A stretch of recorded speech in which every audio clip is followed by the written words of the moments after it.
Hello, my name is Mark Glendenning. I'm the director of ICC Watch.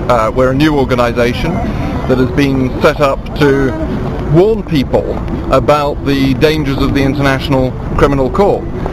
Warn them about the way in which the ICC, contrary to its claim that it exists to promote human rights and the international rule of law, is actually doing the reverse.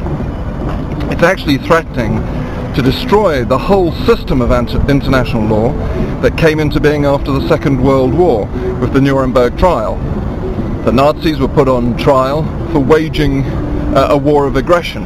That was the supreme traditional international crime. Now what we're seeing is a reverse of that whole process of law that was established by the United Nations, designed to guarantee the sovereign right of every country, no matter how small, to enjoy self-government in peace. That was the founding aim of the United Nations Charter, and those Articles 1 and 2 are still in place, which guarantee the right of every country to govern itself.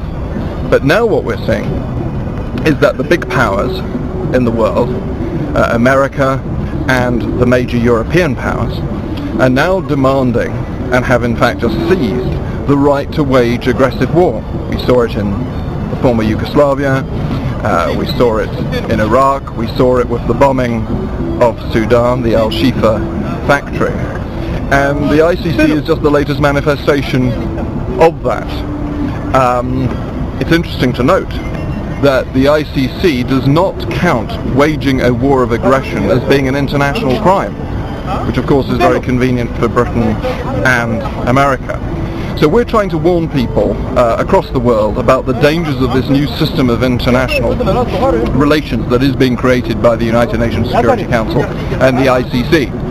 And that is why we're here in Sudan, having a wonderful time, meeting people here who are on the front line of the fight to preserve the principle of national sovereignty.